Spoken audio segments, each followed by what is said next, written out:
Уважаеми зрители, здравейте и добре дошли във втората част, където заедно с мой гост днес ще разискаме изключително интересни теми. А още по-голямата радост за мен, че мога да ви представя, поне за мен, един от най-големите анализатори, Валентин Кардамски. Здравейте и добре дошъл. Здравейте, господин Борислав. Не искам да губим време, директно искам да започнем с нещо много интересно, така че то да бъде максимално възприето и максимално полезно за обикновения зрител, който ни гледа. А именно, може да се съгласиме вероятно с вас, че Европа под една или друга форма е тласкана към някакъв конфликт с Русия. Кой и защо има интерес от цялото това нещо? Защото при един евентуален конфликт знаем, ние обикновените граждани ще сме най-големите потърпевши от това нещо. Но кой има интерес и защо Европа да влезе в някакъв конфликт? Вашия въпрос, отговорът му има проекция назад във времето, поне 40 години.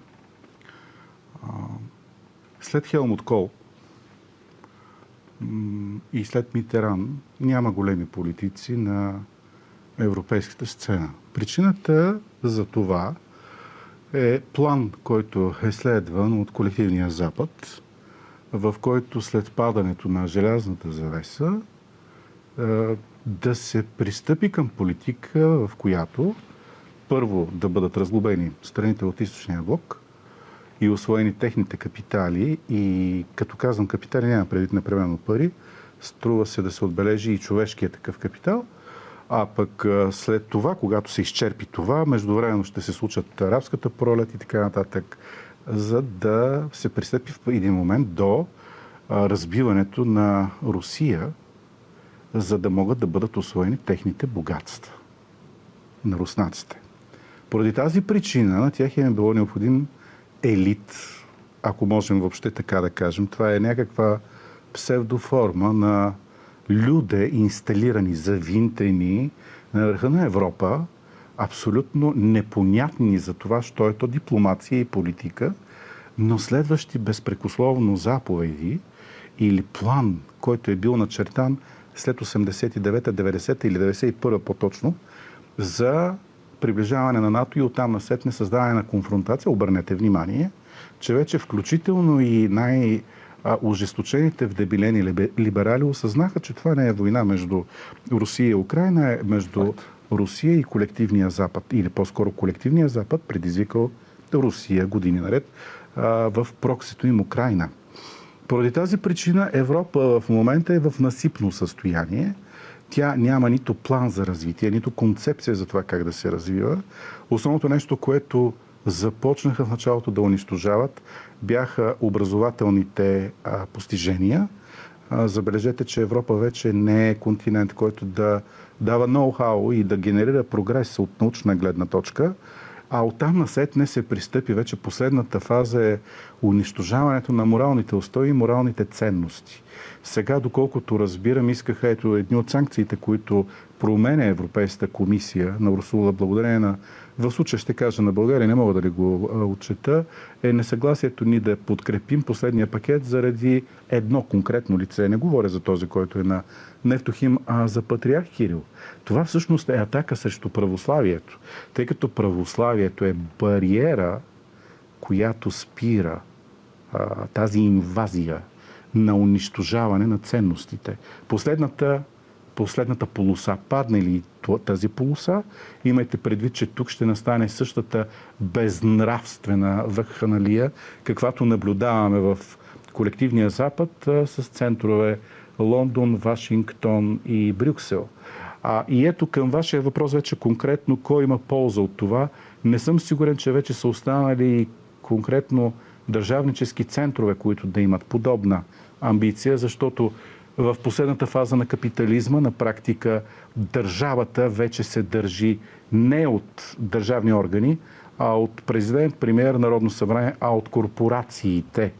И поради тази причина ние виждаме, че в момента Съединените американски щати вече няма държавническа политика, тя е подчинена на корпорациите. И ако щатите са имали такава политика преди във вид на държава, то сега тази политика е следвана от различни корпорации. Ето защо Европа е в това състояние и докато не се стигне до пълен разпад, надали ще има повод за катарзис. Но с това нещо, което казахте, че се цели е първо да се разхлаби Европа, така може да се разпарчетоса, ако мога така, и след това евентуално да последва Русия. По-скоро Русия. Да, как може една вече доста отслабена Европа да се противопостави на Русия, като ние виждаме, камо ли в реален пряк конфликт да влезнат, при положение, че виждаме сега с помощта на НАТО, това число Америка слагам отзад, и Европа, те губят бавно, но сигурно губят войната в Украйна.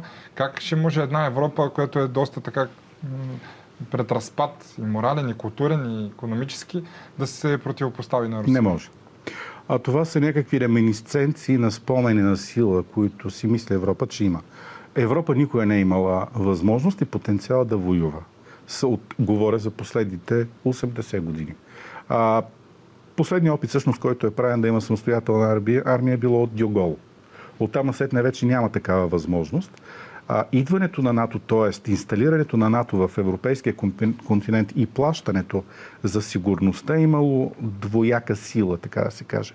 От една страна Европа спокойна, самозабравила се за това, що е то пазене на граници, си плаща за охрана. Същевременно обаче, долата на натовските войници не са само срещу потенциални нашественици към Европа, имам предвид армия, а не емигранти в случая, защото това пък е съвсем друга тема, да. Но тези дола са насочени и към челата на политиците да следват наратива на Вашингтон. Така че НАТО по един или друг начин представлява жандарм на щатите в Европа. Ако някой си мисли, че това не е така, дълбоко се е заблудил.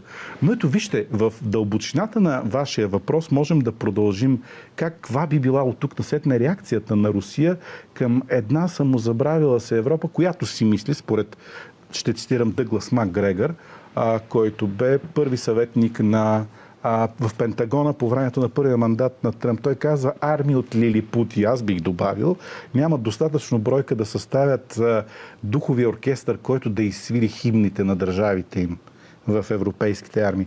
На този фон виждаме една потенциално 1 милионна армия в Русия, която е много добре обучена, може би най-добрата армия в момента в света, която приключва последната конвенционална позната война в този си вид и първата еволюираща в нов. Защото ако до преди 3 години тази война основно се движеше с силата на долата на автоматите и на танковете, то тя сега основно се движи, т.е. се решава на принципа на дроновете и на изкуствения интелект. Това съвсем не пречи обаче, че напредъка в териториално изражение на линията на съприкосновение, въпреки всичко там трябва да стъпи кубинката на войника. Значи всичко останало е илюзии, че може да се случи пак само по въздух и с дронове. Украйна в момента, например, използва дроновете за терористични атаки. Но тя не променя по този начин тренда на настъпление. Гледах Асен Василев, който казва, че той явно така е правил и бюджетите на България. Асен Василев някакво клипче в интернет изтече. Как не го е срам? Беше казал, че падна илюзията, че Русия е велика сила. Значи, ако Русия реши да кихне към България, аз мисля, че и Народното събрание ще падне. Сега, да не се правят на големи мъжаги нашите политици, защото ние си ги знаем, че са смешни.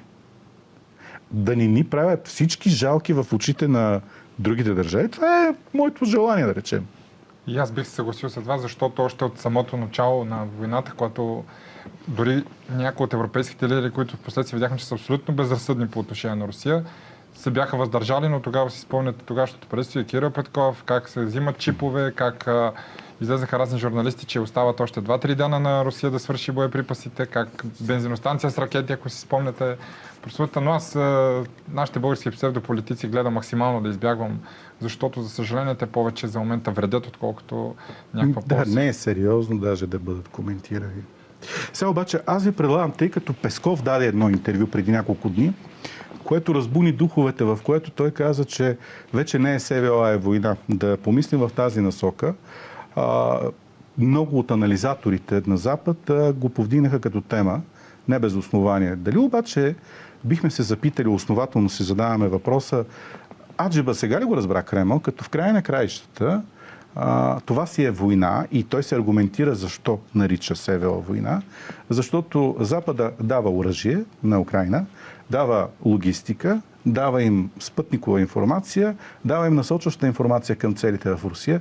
Ма тези неща ги има от 3 години. И сега веднага да направим анализ върху думите на Песков. Бих желал само да допълня, ако може да коментирате и думите на Лавров, който аз абсолютно същото бих си задал въпрос, сега ли го разбрах, като той излезе веднага след среща на НАТО и изяви, ние вече не вярваме на Запада, че той иска някакво примирие и прекратяване на конфликта. Там е друго и сега ще ги разискваме. Много хубаво, че го подхвърляте като не като контрапункт, а като продължение на темата.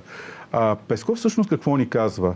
Не можем да продължаваме по същия начин изтощителна война, защото и самото ни население вече започва не да се отекчава, а да му омръзва на фона на онова, което вижда в Иран. Защото Иран очевидно се показа много по-силен от Алианса, Съединените американски щати и Израел. На практика ги победи. Но и за това, ако стане време, можем да поговорим. Обаче Песков ни казва следното. Ние ще променим тактиката и ще започнем активно да атакуваме вече и на линията на съприкосновение и най-вероятно, ето тук ще направя следната прогноза, че те ще ударят всички релационни връзки, които са на Украйна с Западна Европа, с Запада, т.е. с Източна Европа на практика. Това са ЖП транспорт, автотранспорт и самолетна релация. Защо? Защото по този начин те получават дроновете от Запада, там или ги сглобяват, или само правят някакви добавки, които да ги използват срещу Русия. Допълнително, защото те и да получават вече сателитна информация от ЦРУ или пък от Ми-6 от Лондон, т.е. никаква полза не им върши това, ако ги няма самите дронове. Абсолютно. И също ще започнат да атакуват ВПК. Но въпросът е защо сега? И тук отговор е, защото на 20 септември има избори за Руската дума. И не е важно това. То е ясно, че един на Русия ще спечели изборите. Въпросът е с колко. Само си представете с 3% по-малко от предните избори да реализира, Запад веднага ще започне да тръби, Путин губи доверие, срива се доверието и т.н. Това ще е наратива, който западната власт, безсмислена, разбира се, по същество, но да речем, ето Асен Василев ще се зарадва. И ще има да го коментира и такива като него. Заради това те променят в момента стратегията и бъдете сигурен, че преди изборите, и освен това допълнителна информация, 4 области за първи път, които влязоха по конституция в предела на Руската федерация, сега ще имат възможността да гласуват за Русия. Да. Независимо, че отспорва Запада дали те са част от Руската федерация, никой не се интересува какво мисли Запада в общи линии. Представете си да мислим какво мисли Урсула фон дер Лайен. Това е несериозна работа. Оттам насетне възниква въпроса това, което вие казвате за Лавров. Всъщност, външният министър на Русия е последната голяма класа в сферата на дипломацията, може би. Да, разбира се, и Ван И е много високо ниво. Китайския външен министър, не можем да отречем и че Ракчи на Иран е много висока класа като външен министър. Не можем и турския външен министър да изключим, но най-високото ниво в края на краищата наистина е Лавров. Той ни казва следното. С това изказани и предшестващи подобни в този порядък е, че духа на Анкарич вече е приключил. Защото надеждите на Русия, че може действително да се урегулират с спонтанно споразумение преди да се стигне и завладяване на Одеса, може да се стигне по безкръвен път всичко това. И да се стигне до урегулиране. И тук се връщам обаче към Песков. Той даде едно интервю веднага след това, което каза пред Павел Зарубин, който е наследник на Соловьов, на практика последния журналист на Кремъл, за едно швейцарско авторитетно издание. Песков казва следното, че мир може да има едва след като подпишем нова форма на споразумение с Запада за нова архитектура за мир с Европа. И тук веднага вие ще кажете, то може да стане. Не може. Не може, защото това пък отговаря на първия ви въпрос. Защо и продължава Европа? Защото този безсмислен воинствен елит, става абсолютно излишен, ако се стигне до такова мирно споразумение. И той за това няма да иска мир. Той първо най-вероятно ще започнат в един момент да пращат мъжете украинци, дошли преди 3-4 години и сега идващи на фронта. Когато и те свършат, може и да е започнало вече. Да. Разбрах, че в Дания, ако не ме лъже паметта, вече не приемат украински мъже. До една година ще започнат да ги мобилизират. Това пак е прогноза, която правя при вас. След като свършат, те ще кажат на европейците: отивайте и вие. Само че европейците не искат. Половината ги направиха да бъдат под знамето на дъгата. И остават едни мигранти. Само че Мохамед няма да отиде да се бори за Урсула фон дер Лайен. Той няма интерес за това, защото и до ден днешен Европа го храни, без да е направил нищо друго, освен деца. Поради тази причина ще има конфликт. И още повече, Мохамед може да отиде само ако му каже Лондон. Брюксел да забрави. Ама да забрави Брюксел, че контролира мюсюлманските мигранти в Европа. Те са под контрола на Лондон. И ако на тях не им е ясна тая работа, много скоро ще я разберат. Мен е много забавно, когато кажат: ние ще овладеем мигрантските процеси. Ама вие питахте ли Лондон? Това е съвсем друга тема. Можем да поговорим и за нея. Със сигурност ще се радвам пак да ми гостувате, но имам и няколко други въпроса, които искам да ви питам. Сега, и веднага, той е връзка с последното, което казахте. Тогава каква война, когато самото население, говоря коренното население на Европа, и поколенията, които са вече без казарма, доста голяма част, те реално, защо го правя съпоставка с Иран, които населението им дори протестираше против мирното споразумение с щатите, докато европееца не е свикнал на нещо да разваля комфорта му. Ако нещо минимално се появи някакъв дискомфорт в ежедневието му, той веднага търси начин това да се оправи. Не си представям, поне моето лично преценка, не си представям моите европейци да излезнат и да отидат на фронта под каквато и да била форма, да защитават някакви идеи и такива амбиции, които не са им точно ясни. Това са тези европейци днес. Но едни други европейци реализираха онези революции, които промениха Запада. Благодарение на които настъпи просвещението. После започна реформацията, а след това и контрареформацията.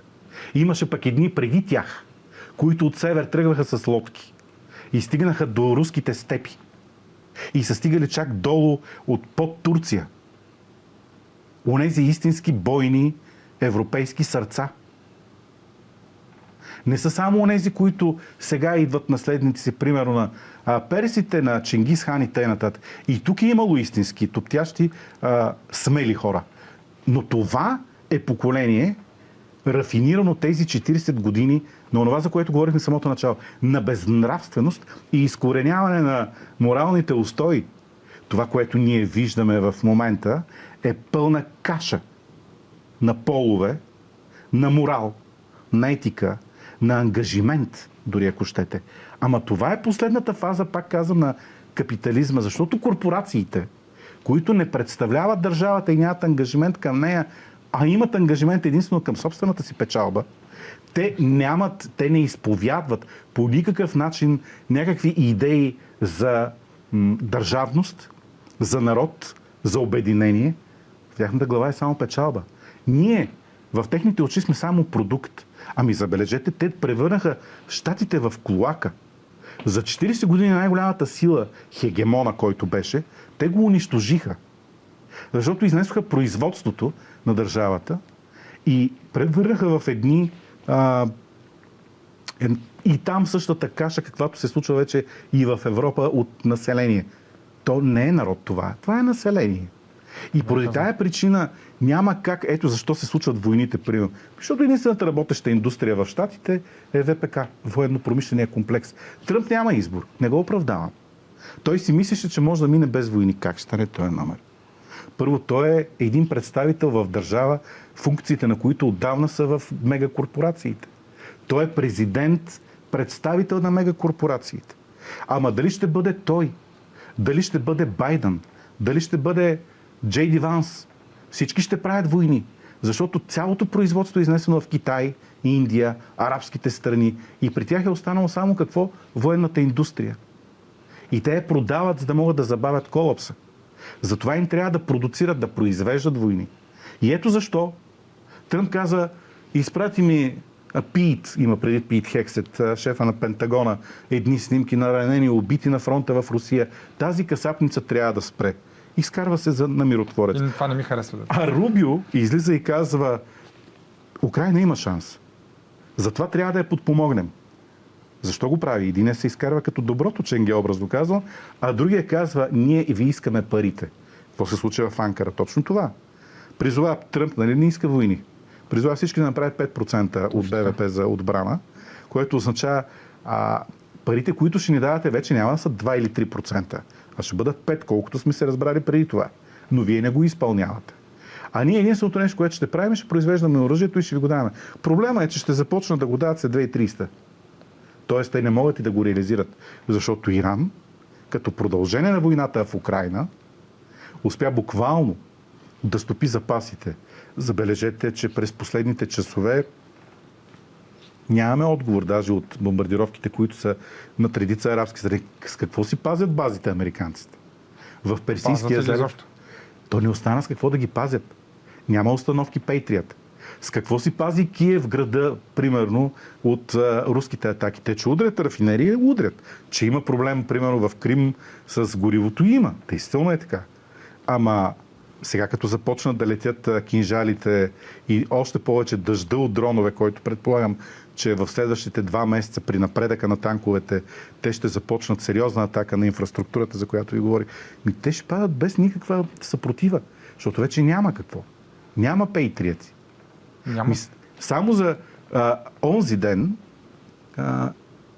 т.е. в събота вечерта, Иран отговори на атаките на Съединените американски щати, които в петък вечер удариха крайбрежието му по посока Ормузския проток. Точно така.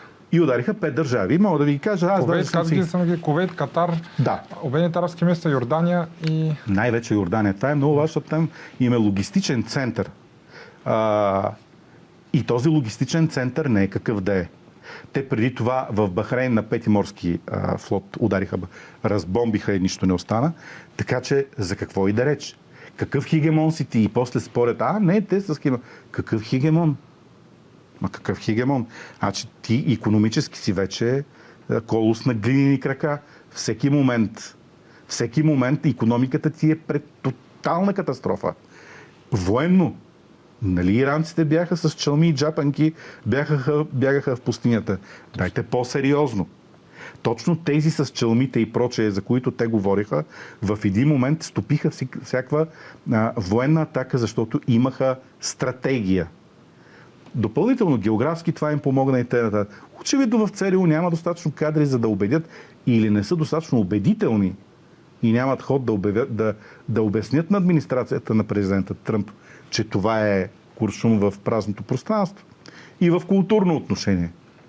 Какво имаме в момента като култура, което да Защото това са 3 фактора, за да бъдеш световна сила, която да дирижира останалите. Тоест, дори да не си в двуполюсен дори свят или в полицентричен, за да си на върха, трябва тези 3 елемента: икономика, култура, разбира се, и военна индустрия, да са, и армия в това отношение, да са доминиращи, за да можеш да се наложиш. Те помогнаха на Иран от страна, която не бе забележима от редица анализатори и на масата на голямата политика, да стане първа сила в района, не само просто в Персийския залив, а в Близкия изток. И в момента да изгражда заедно с още няколко страни, като Турция, Египет и Пакистан, нова архитектура за сигурност. Населението само на тези държави значи Египет, Турция, Пакистан, Иран и Саудитска Арабия са ви близо 700 милиона. С армия 2 милиона и 800 хиляди, с резервистите 4 милиона и 800 хиляди. Само за сравнение американската армия 1 милион и 200 хиляди. На къде са тръгнали? И то с различен менталитет. И ето тук вече да направим анализа. Силата от запад се измества към изток. А да зададем веднага въпрос. Имат ли ресурс тези държави? Природни изкопаеми? Възражда ли се БРИКС? Това, че да речем в момента имаме проблем с Индия, видно е, но цял един разговор отделен. те не могат да излязат от колониалната си сянка. Да минат и изборите, да видим дали Моди ще остане премиер и пак ще си говорим. Бразилия също, може би, ще се разклати като позиция, защото щатите завладяват целият този свят, който е в тази част на света. Западното полукълбо имам предвид, Южна Америка и Централна Америка, но за този пояс, за който говорим, вероятно финансиран и логистично подкрепен от Китай, за да обкръжат американските интереси в Близкия изток с цел да ги изгонят, вероятно това ще се реализира, защото идеята беше за подобна архитектура за сигурност е още на покойния Аятолах Хомейни, предшественика на Аятолах Хаменей, но Касем Сулеймани беше архитекта на тази идея вече, подплатена от вид държави, начин на изграждане, вид на договор и прочее. Имайте предвид, че само преди 2 седмици, когато беше срещата в Швейцария за меморандума за мир между американците и Иран, в Кайро, тези външните министри и военните министри на тези страни се събраха. Отсъстваше само Иран, защото беше в Швейцария в този момент. Така че светът се движи на толкова бързи обороти, че ние дори не можем да си представим. А не можем да си представим, защото освен няколко анализатори, коментатори и т.н., аз в политически план не виждам будни хора, които да си дават сметка за това, което се случва. Добрата новина е, че България, която винаги е била рефлексия, което е и правилно, на външни влияния, ще поеме по път, който вероятно има потенциал да бъде позитивен. Защото не само България, по принцип по-малките страни, извън големите сили, тяхната политика е рефлексия на международната. Сега аз виждам, че има много хора, които се дърят в социалните мрежи. Ние тук ще тропнем с крак, ще кажем, ще излезем от Европейския съюз, ще излезем от... Къде ще излезеш, бе? Къде ще излезеш? То така се излиза. Ще изляза от село Меджедиево и ще отида в село Слънчево. Но това не ви е релация между селата, бе, уважаем. Значи има си твърди договори, има и гъвкави договори. Договора за Европейския съюз и за НАТО са твърди договори. Както едно време беше Варшавския договор. Айде да ги променим тези работи веднъж за винаги и да не говорим, дали, в национално единство да говорим глупости. Това имам предвид и партии, които говорят абсолютни небивалици. И двамата знаем за кого говоря. Досещаме се. Досещаме се. Един въпрос искам за финал да ви задам. Възможно ли е, тъй като и латвийския президент, мисля, че го спомена на НАТО, в среща на НАТО, възможно ли е в някакъв момент разпад на няколко части или разпад като цяло на НАТО? На НАТО? На НАТО. Сега, доколкото имам вътрешна информация, в НАТО, в Анкара, Европа се е опитала да пробута идеята да се прави европейско НАТО. Като на много Макрон, им се иска... На Макрон е тази идея, нещо се спомена там. Сега да оставим този мил човек, който... Това възможно е да е на съпругата му, така да се каже, но не и негова. По-скоро стар маритян подобни, защото тук пак центърът е в Лондон.